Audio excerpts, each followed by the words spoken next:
এই যে মাঝে মাঝে আমরা দেখি কিছু ক্ষমতাধর ব্যক্তি যারা মার্কেট কিংবা বাজার সিন্ডিকেট করে অথবা নিজে অন্যায় করে অন্যের উপর চাপানোর চেষ্টা করে কিংবা যারা চাঁদা কিংবা টেন্ডারবাজি ইত্যাদিকে যারা সামাজিক সমঝোতা রূপ দেওয়ার চেষ্টা করছে, তারা কি শিক্ষিত না?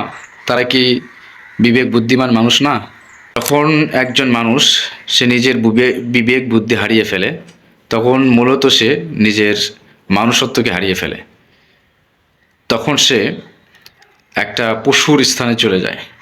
যখন তার মধ্যে বিবেক বুদ্ধি কাজ করে না, তখন সে মানুষ বেপরোয়া হয়ে ওঠে, সমাজে বিশৃঙ্খলা সৃষ্টি করতে থাকে। তখন সে অন্যায়, জুলুম, অবিচার করতে থাকে। ফলে সমাজের মধ্যে বিশৃঙ্খলা এবং অশান্তি নেমে আসে।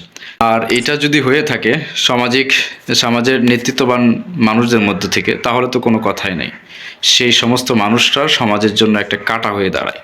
একজন মানুষকে সবথেকে বেশি সুন্দর কখন দেখায়? যখন একজন মানুষ সে তার বিবেক বুদ্ধি দিয়ে কাজ করে। অর্থাৎ একজন মানুষকে তার বিবেক বুদ্ধি ছাড়া সুসজ্জিত করতে পারে না।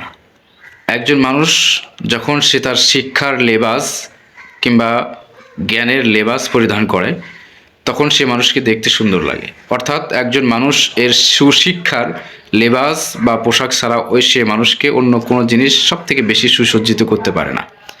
হাসান বসরি রহমতুল্লাহি আলাইহি একটি কথা বলেন যে, জ্ঞান, এলেম বা শিক্ষার যদি কোনো আকার, আকৃতি কিংবা সুরত থাকতো, তাহলে তা দেখতে চন্দ্র, সূর্য, আকাশ কিংবা তারকারাজির চেয়েও অনেক সুন্দর দেখাতো। অর্থাৎ একটা মানুষ যখন সে তার বিবেক বুদ্ধি এবং সুশিক্ষা দ্বারা কাজ করে, তখন সে কাজটা আকাশ, চন্দ্র, সূর্য থেকে দেখতে সুন্দর এবং প্রশংসনীয় হয়ে ওঠে। সুতরাং আল্লাহ সুবহানাহু ওয়া তাআলা ওই সমস্ত মানুষদেরকেই, ওই সমস্ত ব্যক্তিবর্গদেরকেই এই এলেম এবং প্রকৃত জ্ঞান দান করেন, সুশিক্ষা দান করেন, যারা নেককার এবং সৌভাগ্যবান।